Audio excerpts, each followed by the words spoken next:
किशोर भाऊ काय सांगणार, दिल्ली येथील आज दणदणीत विजय झालेला आहे पुढे आज आमच्यासाठी म्हणजे भारतीय जनता पक्षासाठी अतिशय महत्त्वाचा दिवस आहे, आनंदाचा दिवस आहे, उत्साहाचा दिवस आहे। तब्बल 27 वर्षानंतर आज दिल्लीमध्ये मुख्यमंत्रीपदी भारतीय जनता पक्षाचे प्रतिनिधी आमदार त्या ठिकाणी बसणार आहेत। मुख्यमंत्री आमचा होणार आहे। 27 वर्ष झाले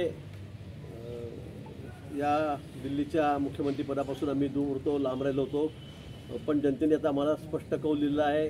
आकडा थोड्या वेळात आपल्या समोर येईल, 41 येतो का 42 येतो, पण 40च्या वर संख्या 70 पैकी ही आता BJPची त्या ठिकाणी झालेली आहे। आणि म्हणून संपूर्ण देशात, कारण दिल्ली ही आमची राजधानी आहे, राजकारणाचं मुख्य केंद्र आहे, आणि म्हणून संपूर्ण देशामध्ये भाजपच्या कार्यकर्त्यांमध्ये एक नवचैतन्य आलेलं आहे, आनंदाचा उत्साहाची लाट आलेली आहे। आणि म्हणून खरंच दिल्लीकरांचं, सर्व मतदारांचं मी मनापासून अभिनंदन करतो आणि आभारही मानतो। हो, या ठिकाणी जर बघितलं तर काँग्रेस पूर्ण तयारीनिशी दूर राहिलेलं होतं, यावेळेला मात्र भाजपला दिल्लीकरांनी साथ दिल्याचं पाहायला मिळालं। दिल्लीकरांनी तब्बल 27 वर्ष आम्हाला साथ दिलेली आहे। गेल्या काही वर्षापासून आम आदमी पार्टी याची सत्ता त्या ठिकाणी होती, पण नुसत्या भूलताप्या द्यायच्या, लोकांना सर्व मोफत, काहीच घेऊ नका, कागदावरच्या कपड्यापासून चप्पल बुटापासून सगळं अगदी सगळं त्यांनी मोफत देण्याच्या घोषणा केल्या, पण प्रत्यक्षामध्ये मात्र या गोष्टी आलेल्या नव्हत्या। हा अतिशय वाईट अनुभव दिल्लीकरांना केजरीवालांचा आला आणि त्यामुळे त्यांनाही हार पत्करावी लागली। पण त्याचबरोबर आमच्या जिंकण्याचं सर्वात महत्त्वाचं कारण म्हणजे आमच्या देशाचे पंतप्रधान माननीय मोदीजी, त्यांच्या नेतृत्वाखाली हा देश ज्या गतीने पुढे चाललेला आहे, विकासाच्या दृष्टीने आपण पुढे चाललेलो आहोत, आणि म्हणून लोकांचा विश्वास आता भारतीय जनता पक्षावर आहे। नुसत्या दिल्लीत नाही तर आपण आताही ज्या निवडणुका झाल्या त्यात बघितलं असेल, महाराष्ट्रातही बघितलं असेल, अतिशय ऐतिहासिक विजय महाराष्ट्रात आपल्याला मिळाला। त्याचबरोबर इतर राज्यांमध्ये ज्या ज्या ठिकाणी निवडणुका होत आहेत त्या सर्व राज्यामध्ये भारतीय जनता पक्ष हे वेगाने पुढे जात आहे, जिंकत आहे, आणि आज देशामध्ये जवळपास 75% ठिकाणी, त्यापेक्षा जास्त ठिकाणी मुख्यमंत्री हे भाजपचे आहेत।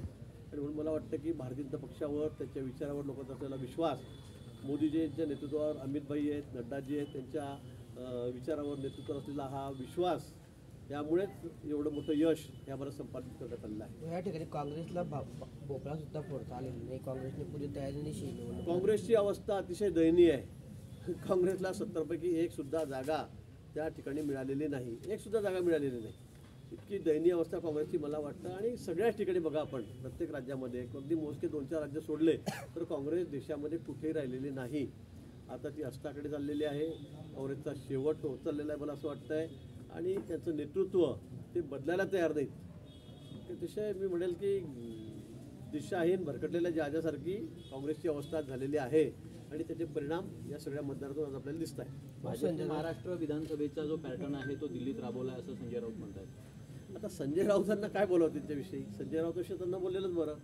आता परत ते काहीतरी सांगतील, पॅटर्न बदलवला, हाच पॅटर्न केला, पैसे वाटले, काय कुठल्या त्या पेट्या आहेत त्या बदलवल्या, कुठेतरी त्याच्यामध्ये कॉम्प्युटरमध्ये मिस्टेक केली पेट्यांमध्ये, हे असे त्यांच्याकडे कारणं ठरलेले आहेत।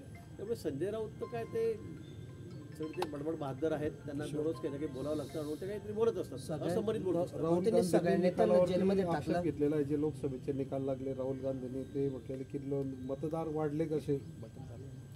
राहुल गांधी मला वाटतं तुम्ही त्यांच्याबद्दल, ते मोठे नेते आहेत, काँग्रेसचे नेते आहेत, त्यांच्याबद्दल मी काही बोलावं असं नाही, पण सगळे लोकच त्यांना आता ओळखून आहेत। अतिशय इनमॅच्युअर्ड, म्हणजे कुठे मॅच्युरिटी नाही त्यांना, मला असं वाटतं। असा नेता काँग्रेसला यावेळेला मिळालेला आहे, काही असंमरित बोलायचं, काहीही बोलायचं, म्हणजे लोकसभेला तुम्हाला एवढं चांगलं यश मिळालं त्यावेळेला तुम्हाला बरं वाटलं, आणि आता लगेच विधानसभेला सगळं आम्ही पेट्या बदलवल्या, त्या पेट्यांमध्ये काहीतरी घोटाळा केला असं सांगायचं। लोकसभेत तुम्हाला एवढं यश मिळालं त्यावेळेला आम्ही म्हटलं नाही महाराष्ट्रातून कोणी एखाद्या नेत्याने किंवा कुठे काही गडबड आहे म्हणून, पण तुम्हाला अपयश आलं तर तुमच्याकडे कारणं तयार असतात। पैसे वाटले, अमाप पैशाचा वापर झाला, पोलिसांचं बळ वापरलं, मतपेट्या बदलल्या, त्यामध्ये काहीतरी घोटाळा झाला, हे त्यांचे कारण ठरलेले आहे। ते म्हणतात, संजय राऊत म्हणतात भाऊ की प्रधानमंत्री, गृहमंत्री सगळे जे आहेत, मुख्यमंत्री भाऊ राऊत म्हणतात की प्रधानमंत्री, गृहमंत्री, मुख्यमंत्री हे सगळे दिल्लीमध्ये जाऊन बसले होते, पैशांच्या थैला घेऊन ते बसले, आणि त्यांनी सूचना, मला वाटतं संजय राऊतांना न बोललेलं बरं। काय उगाच काहीतरी फालतू, काय त्या माणसाला काही काम नाही, सकाळ झाली की काहीतरी वाह्यासारखं बोलायचं, फालतू बडबड करायची। आता त्यांच्याकडे कोणी गांभीर्याने त्यांना घेते नाही, त्यांचं कोणी ऐकायचंही नाही, आणि त्यांच्यामुळे आज शिवसेनेची जी दयनीय अवस्था झालेली आहे की आता काँग्रेसचे म्हणजे शिवसेनेचे खासदार जे आहेत उबाठाचे ते सुद्धा तर त्याच्याकडे राहायला तयार नाहीत आणि त्यांचं ऐकून घ्यायला कोणी तयार नाही त्याचे लोक. त्यांना कळालेलं आहे की या माणसामुळे आपली पूर्ण वाट लागलेली आहे. येत्या महापालिकेमध्ये सुद्धा आपल्याला कुठेही स्थान राहणार नाही आणि एकट्या माणसाला कंटाळून सगळी उबाठा आता इकडे तिकडे कुठे बघा तुम्ही त्यांची काय अवस्था होते सैरभैर झालेली आहे. आपल्या काही संपर्कात मध्ये आहे? नाही माझ्या संपर्कात कोणी नाही. दिल्लीत हो, काँग्रेस आणि अमित शहा आपची- फडणवीसांना दिल्लीमध्ये काम करून- काँग्रेस आणि आपची जर मिलन असतं तर कदाचित हे चित्र वेगळं असतं. काही फरक पडण्याचा फार नाही. कुठे काय फरक आहे? एवढा फरक नाहीच आहे. आपण मतदारी टक्के जर बघितले 1-2% पण असं नसतं. असं कधी नसतं राजकारणामध्ये की त्यांची युती झाली असती म्हणून सगळे मतं तिकडे गेले असते सगळे एकत्र झाले असं कधी राजकारणात जर तर कधी नसतं. जी समोर वस्तुस्थिती आहे परिस्थिती आहे त्याला सुद्धा सगळे मतदान होत असतं. तसं जरी झालं असतं तरी अजून आमची टक्केवारी वाढली असती मी असं म्हणेन. अजून आमची टक्केवारी वाढली असतील 1-2% वाढली असती असं नाही आहे. भाऊ, फडणवीस यांना नितीन गडकरी यांच्याशी भेट झाली त्यांची ते भाजपमध्ये येण्याची चर्चा आहे.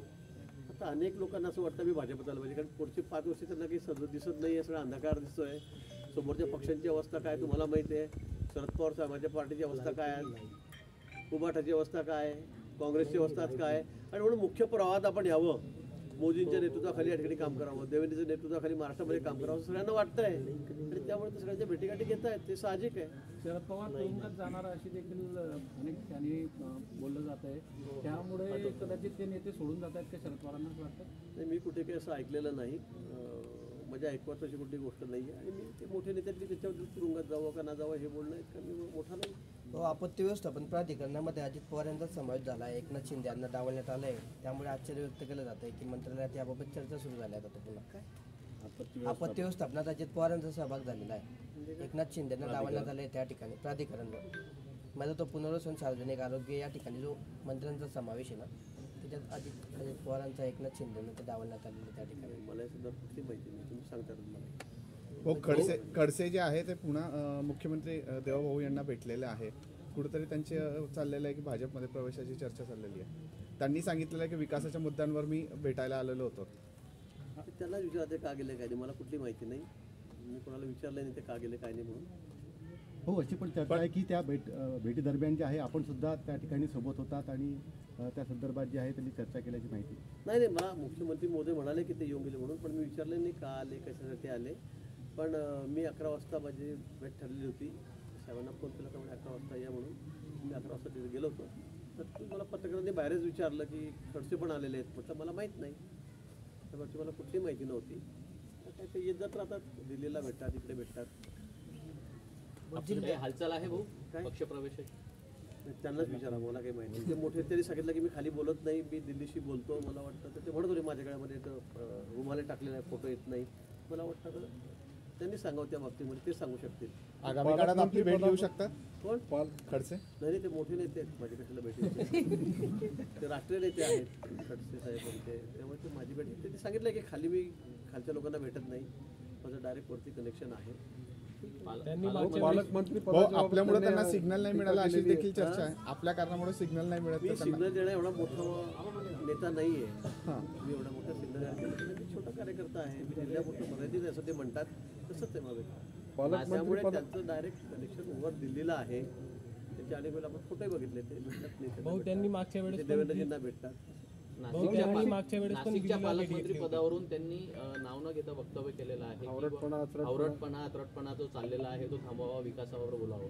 ते बघा त्यांना अधिकार आहे का आवरटपणावर बोलण्याचा. त्यांचा आवरटपणा जवळजवळ आलेला आहे ना.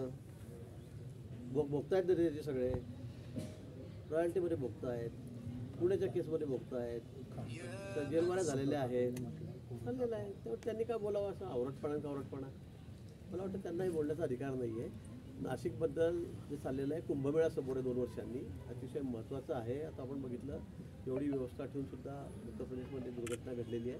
त्यामुळे सगळ्यांनाच वाटतं मुख्यमंत्री मोदयांना वाटतं की बाबा इथे पालकमंत्री तुम्ही व्हावं आणि 12 वर्षांनी पुन्हा ही जबाबदारी माझ्याकडे यावी असं सर्वांनाच वाटतं आहे. नाशिककरांनाही वाटतं आहे. सर्व आमदारांनाही वाटतं आहे. त्यामुळे माझं नाव घोषित झालं होतं. काही कारणामुळे पूर्ण स्टे झालेला आहे. मला वाटतं पक्षाला जर योग्य वाटत असेल तर योग्य निर्णय करतील. पण यांना काय कोणी सांगितलं